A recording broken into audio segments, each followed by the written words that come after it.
Hey, I'm SR Mori, and today I will be reviewing Black Adam, spoiler free.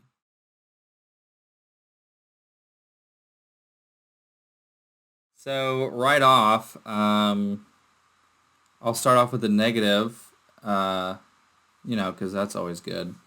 So, the first negative I would say is I do understand a lot of the criticisms of the movie. The story isn't anything spectacular, it's not any kind of ground changing commentary on anything. But I would argue that if you went into a rock movie expecting such things, uh, you went in with weird expectations. And that's not a dig on The Rock at all. I think people are good at different things, and, you know, they stick to those things. Like, you're not going to see Sylvester Stallone doing Shakespeare, and that's the way it should be. He's great at the stuff that he does. Anyway, I do understand, like, the story isn't anything complex, but it's also not bad. Like, the story was what it needed to be, and so I don't like. I kind of understand it. I mean, at the end of the day, it's like I'm glad I'm not a movie critic because they seem so unhappy all the time. They're just a bunch of sourpusses. But at any rate, I do understand that critique, and I do understand there's a child actor in this movie that's not the greatest at acting, and his dialogue is not the greatest in terms of like writing. Um, but that said, with that negative, there's also a positive. This kid, even though his dialogue seemed kind of corny and he was a little cheesy, I could totally see younger like kid me really connecting and resonating with that kid because he's a huge dork and so was I, and he's corny. I was corny. I mean, I get why they put the character in there. And I do think that that character will work for the intended audience that he was put into the movie for. So, to me, it wasn't a glaring negative. But the kid's probably was... It's like he was maybe my least favorite part of the movie, but I also liked him. Like this movie, and this is because of this kid, really, in entirety, it is because of this character. This movie is one of the few superhero comic book movies where after leaving the theater, I had the desire to actually go, like a strong desire, to go and read a comic book. Like, I was like, man, I really want to go and read that comic book with Hawkman, and then there was that one with Black Adam when, what was it, like Forever Evil. I was like, I have the strong urge to go and read those comic books right now. Like, other than a few Batman movies, that's never happened before. I've never like left a movie theater and like, man, I want to go read a comic book. So that's pretty neat. And so a big reason that is because this kid is a huge dork. His bedroom is all DC. He's got DC comics in his backpack when they spill out. It was like, oh, I've read that issue. I've read that issue. I've read that issue. And so for me, I really liked that kid, and I felt like The Rock was able to kind of. I think that was really smart to kind of, plug like, hey, there are comic books. Here's what they look like. The art's kind of cool on the inside. The wind's kind of blowing the page open a little bit. Maybe you want to check that out, because they're awesome. So, obviously without that stuff, there wouldn't be a movie. So, I don't know. I actually kind of appreciated that. Maybe some people would think that that's a negative, but I actually think it's a positive because it helps create a positive opinion of comic books. And obviously, Dwayne is a huge DC fan. He said that. And so to see him kind of like bolster the team, so to speak, I really actually quite liked that. Anytime I saw some kind of reference like the kid's bedroom or when the comic book spelled, I kind of smiled. I was like, that's nice because in this movie there are a lot of smaller, lesser known characters, and I don't know, it just really enriched this as a universe, and I don't know, I just really, really appreciated that they had those little references. So although the kid his acting and some of his dialogue is a negative, overall, I thought that the intended purpose that they had him in there for was to appeal to young kids. And I do think that he serves that purpose very well. Other negatives, some of the human characters aren't, the dialogue, just some of the characters are a little the non-superpowered characters. Um, there's a moment in the climax where these, it's not really a spoiler, but it's in the trailer. There's like these undead things, and they're supposed to be like kind of formidable, but people are like defeating them with like sticks and stuff, which seem kind of laughable. And there are a few jokes that don't land, and they're kind of awkward and kind of take you out of the moment of the movie a little bit. But overall, most of the humor feels very natural. It's not like it's not the same kind of humor that you get in a Marvel movie. It's like it's a little bit more, in some instances, subdued humor like you would see in a lot of DC movies, and in other cases, it's humor, but it feels like natural, like real people would say that joke or would say that line. It doesn't feel like forced and kind of shoehorned in at every conceivable moment, like a lot of more recent Marvel movies and some of the not so recent. So that's really all the negatives I'd have to say. The positives are, vastly overwhelm the negatives. In summary, it's not a groundbreaking story. The script isn't like mind-blowing, but all the superhero characters are absolutely amazing. Absolutely amazing. I mean, I was honestly so surprised. And some critics are saying like the villain is like, I'm like, I don't know what you're talking about. Like, the villain did what the villain needed to do. Is he super memorable? No, but that's fine for, every once in a while. I do think DC needs to remember that villains are their bread and butter, because DC's villains are so much richer than their counterpart. But for this movie, you already have Black Adam, who's a villain, so like it's not necessary to develop another villain very deep for this movie. They can get away with it once or twice. And people acting like the villain just comes out of nowhere. Like, no, he's pretty steadily throughout. Like, I mean, it's not like it's coming out of nowhere. Like, if you're paying attention, you know what's happening. But I gotta say, the standouts for me, the three best things about the movie is, number one, Hawkman. If you know anything about, my love of Hawkman, Hawkman has always been, like, if people are like, who's your favorite superhero? I'm like, well, it's Batman. But it's like, if I wasn't going to give, like, the stereotypical answer, Hawkman's always number one. Basically, for me, the three, big heroes that I enjoy reading the most is Batman, Green Lantern, Hal Jordan, and Hawkman.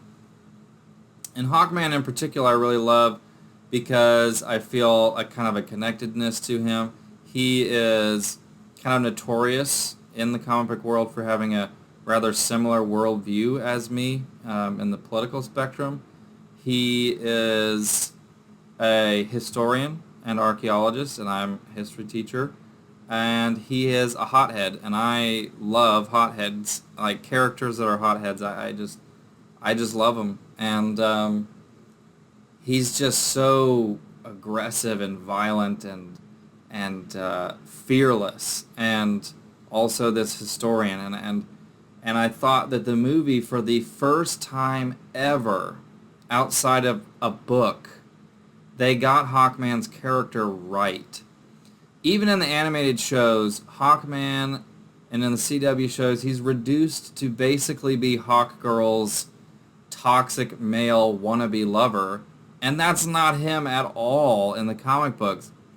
The personality that people fell in love with Justice League the Animated Series with Hawkgirl, they stole that personality from Hawkman and gave it to her.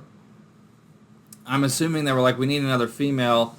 We were planning on having Hawkman. We need another female on the team. Let's make it Hawkgirl. Like, that's the vibe I get from that. And I love that show, by the way, and I love Hawkgirl in that show. But the personality was copy and pasted off of Hawkman onto Hawkgirl. So if you liked Hawkgirl in the animated Justice League, like that temperamental hothead, that's Hawkman, and that's the Hawkman you get in this movie. It's the Savage Hawkman. It is, I mean, I cannot express how amazing of a job they did on him without even really giving any of his backstory. Now, I know the character, so, like, I know, generally, he's been around a long time, and you get that vibe from this movie that he's pretty well established, that he's been doing this superhero thing for a while, and he's very capable. He's very put together. And, most of the fighting between the superhero, the JSA, and Black Adam, most of it is Hawkman versus Black Adam. And to see Hawkman get represented like that is honestly a dream come true for me. I thought Aldous Hodge just nailed it. Really, the only negative I would have about Hawkman is that I don't understand why he has to keep taking his helmet off when his helmet, you can already see his face mostly. I'm assuming it was for CGI budgeting, and that's probably why his wings weren't always visible as well. I did think that the costume looked a little goofy without the wings, but again, I get the CGI budget, and it looked so good with the wings and the helmet. Oh my gosh. I would love to see a Hawkman solo movie where, the Nth Metal, he's like forming daggers, and his mace was so cool in this movie. I mean, I can't brag on Hawkman enough. I would absolutely be down for a solo movie for him, which is something I never thought would happen, or that he would ever even be in live action. So that's a huge, huge deal for me. Dr. Fate. Dr. Fate was really awesome. Pierce Brosnan nailed it. Although the same thing with Hawkman, he takes his helmet off a lot. In the comic books, if he takes the helmet off, he's not Dr. Fate anymore. It's like the helmet kind of possesses him. In this movie, he can take the helmet off and he's still Kent Nelson. I'm just assuming that, or he's still, he's still in the costume. I'm assuming that's because Pierce Brosnan wanted more face time, and I totally get that. That's whatever. But honestly, in the third act, Dr. Fate is so freaking cool. Which is really cool because to me, I watched the Doctor Strange movie and it's like, well, Dr. Fate was the original. Doctor Strange was the copy. Dr. Fate was made by DC Comics, and then like 20 years later they made Doctor Strange. And the similarities are very obvious. One gets their power from a helmet, the other from a cape. They're both doctor that uses magic. So a lot of people probably think that Dr. Fate came second, but that's actually not true. It's not accurate. But anyway, Dr. Fate, Hawkman, definitely two of the three best characters in the movie. And the best character, personally I prefer Hawkman, but I have the bias. But if I'm going by, who is this movie, about, and so obviously they're going to take the cake, is Black Adam. And The Rock knows the character. This is Black Adam from at least the comics I've read. He is definitely an anti-hero. He's not like what you get in like the Venom movies and Morbius and a lot of other movies where the anti-hero is mostly still a good guy. Like Black Adam is mostly a villain. Anti-hero means you're really the opposite of a hero. But he's not like a full-fledged villain. But he's definitely not a hero. So like it was kind of neat to see that all the way, done properly. And I think The Rock knows his strengths, and he knows how to play his strengths. I didn't think that there was a single line that The Rock delivered that wasn't excellent. The visuals were great, the CGI was great, the action was phenomenal. The action was phenomenal. I heard some reviewers say that this is the worst movie that they still had an absolutely inordinate amount of joy watching. So they're like, it's written very poorly, but I would go and watch it 6 more times because it's just so enjoyable. And although I wouldn't necessarily agree that it's that bad of writing. I mean, it's not the greatest writing, but again, if you're expecting Shakespeare from a comic book movie made by The Rock, then you had some really, really weird expectations. It is, honestly, genuinely a really fun time. And Hawkman, Black Adam, Doctor Fate, Cyclone, Atom Smasher, they all nailed it. Like the core characters nailed it. The non-powered characters, some of them nailed it, some of them didn't. And it was just overall a really fun time. I think, honestly, if I was to summarize my review of Black Adam, I would say this is a comic book movie, the only non-Batman comic book movie that has ever made me want to go pick up a comic book. And I think that that speaks volumes to the quality of this movie. But that's my review of Black Adam. Critically, I would probably, if I was looking at it just objectively, in terms of like what data-wise makes a good movie in terms of acting quality and editing and story and all that, it might be a lower score. But in terms of enjoyment, I would give this like a 8.9, 8.7, maybe 8.5 lowest. Because honestly, it's just a great time. And that cameo at the mid-credit scene, that's worth the price of admission in and of itself. Have a good night.